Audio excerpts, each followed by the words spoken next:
One of the biggest problems is people that follow traditional education, they find themselves not being able to find jobs. I think this is a big problem that's not only just happening in Singapore, but also around the world. Hi everyone, Shannon here. So today I have with me a group of university dropouts, and today we're going to talk about a really important topic, which is the traditional education still as relevant or as effective in today's time, right? So Steve, what's your thoughts on this? My education was quite short span. Short span, okay. Yeah. How short? 5 months. 5 months? What? 5 months before I dropped out of university. That's shorter than me. Okay, never mind. It was quite fun, to be honest, like being onboarded as a fresh university student, the orientation, everything was fun. Welcome to the University of Ithaca. I'm going to give you a good tour today. Just curious, right, Evan, seeing your brother growing up as a university dropout, and I know you personally go through university. So my mom sort of like, hey, you might as well just finish your university, be the only person in our family. Be the only person. to have a uni degree, something like that. So university for me was relatively fun, It was a lot of partying. We were from the same university. Yeah, we were from the same university, in fact. Your key takeaway was partying. Ben, if I can give you 35 seconds. If you give me 35 seconds, I'm going to share with you 35 seconds enough. So I think out of I'm the only one that quit because I can't study. I quit! So I managed to scrape into university in NTU, year 1, computer, barely scrape in. And I was studying something I didn't even want. My personal education experience is, it taught me to be very resourceful. In my final first year exam, computer assignment, supposed to do some kind of programming code, and I was so terrible, I don't know how to do. I went to this site called getafreelancer.com. So I posted, I have a year 1 assessment, I do not know how to do this programming code, can someone help me? So I found a Romanian programmer for 50 US. This is highly discouraged. So please don't do this. And when I submitted, I was the only one that the lecturer called out in front of the whole hall for outstanding performance. Nice. Serious, true story.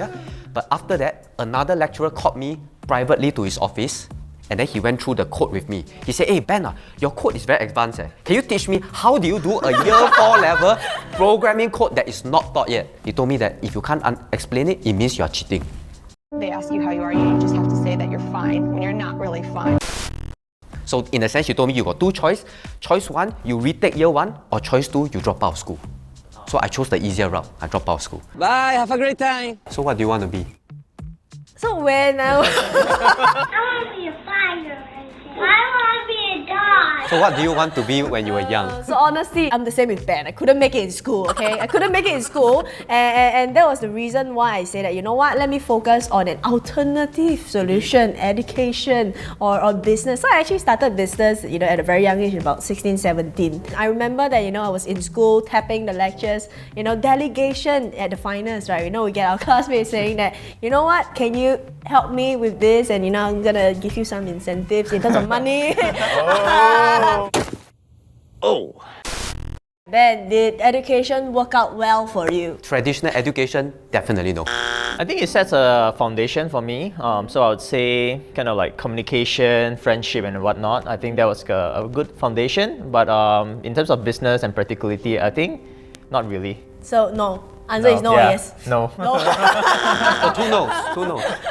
Initially, I want to be an analyst in some marketing company, in some of the big consulting firms. Yeah. If I were to pursue that, definitely yes. But judging by what I'm doing now, e-commerce, entrepreneurship, the impact is much lesser. So, that also led to the rise of, people pursuing alternative education, right? We talk about digital marketing, right? Content creation, videography, right? And these topics are things that is rapidly changing every 2-3 months. And I do think that even for traditional institutions or universities, it's really hard to catch up and make sure that their syllabus are constantly relevant and applicable. Of course, the end objective of pursuing all kinds of education will be in order to make money. I mean, let's be practical about this. I'm rich. But there's a lot of ways to achieve the end outcome. And for most people, when they look at alternative education, they are thinking about things like, how do I learn a skill set that can future-proof myself. Yeah. Things that Makes sense. traditional education does not give me. I think one of the biggest problems is people that follow traditional education, they find themselves not being able to find jobs. I think this is a big problem that's not only just happening in Singapore, but also around the world. So I mean, learning something that gives you a skill set, I think is very important. Right, for example, like videography. I mean, let's not just talk about just e-commerce, right? I mean, there's a lot of other things, content creation, how to write a book, how to monetize different ways of your knowledge, and all these are different skill sets. And people that can learn and actually do something for themselves. So they are more in control, rather being very reactive to the market situation and the whole landscape. Whether they are going out to send their CVs for hundreds of companies and just being rejected when they cannot do something about it. I think a lot of times, people play down on the importance of soft skills. Being able to persuade people in your vision, your ideas, your projects that you want to have, right? So I think, for Evan, what's your view on this as well? For example, I went to business school, but they don't teach me how to do negotiation. Right? Of course, there's some negotiation, but it's just like with your professor you to negotiate pass with you your in, professor. It's just like your some essay yeah. So, with that said, let's cut to the chase. How much did you spend on your traditional education, Evan? 20K a year, including boarding school and everything. Chinese yuan or Singapore dollars? Singapore dollars. Wow. Partying excluded, partying excluded. I think it's a lot more. I remember if you add up everything, all the your living expense, probably around 30 plus K. 30 plus K a year. Then how much in total would you, say this I would would come up easily to? spend up 6 figures, at least 100,000, for my university. What? So for mine, I was only in university for 1 year. So 1 year, about 10 to 12,000, I would say, and it's a wasted investment. Mine was less because I dropped out in a couple of months, right? So luckily you divide lah. at least So the moral of the story is if you don't want something, drop out faster. Don't wait like Hey, 1 don't year. anyhow give advice here. I still remember the first kind of alternative education investment I made was close to 15,000 when I was 24. And that is many, many years ago. So it's over 10 years ago, hint, hint. So my first business that I did, real estate agent. And when I went into the industry, that was 2011, still remember, July 2011.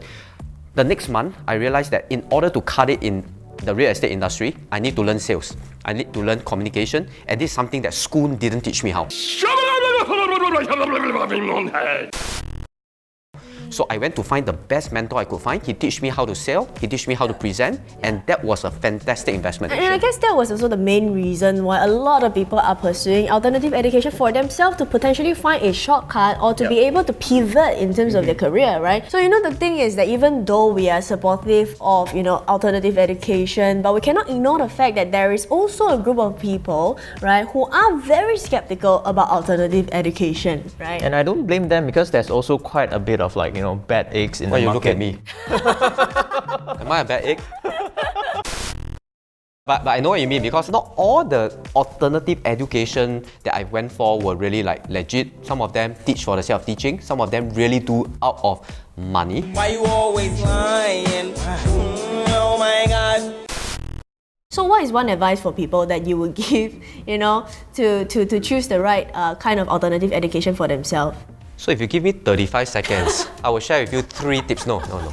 So if I were to really sum it up, if you really want to pursue alternative education, I mean for any of our listeners out there, if you are really looking to pursue alternative education, the question you really have to ask yourself is this the path I want to pursue? Yeah. Is this the kind of business or the kind of skill set I want to acquire? Yeah. And that's the first thing. Second thing is the person I'm learning from, firstly a practitioner, and does their student get result? Yep. Yeah. I think at the end of That's the day, super important. some people can do, but they can't teach. Some people can teach, but they can't do.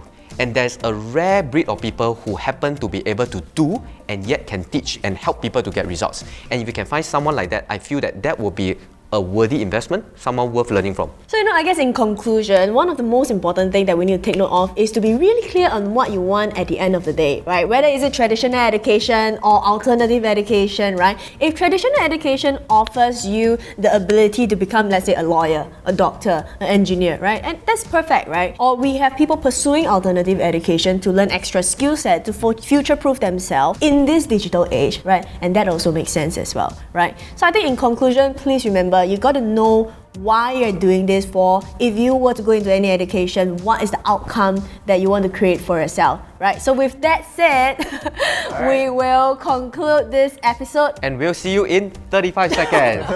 Bye. Bye.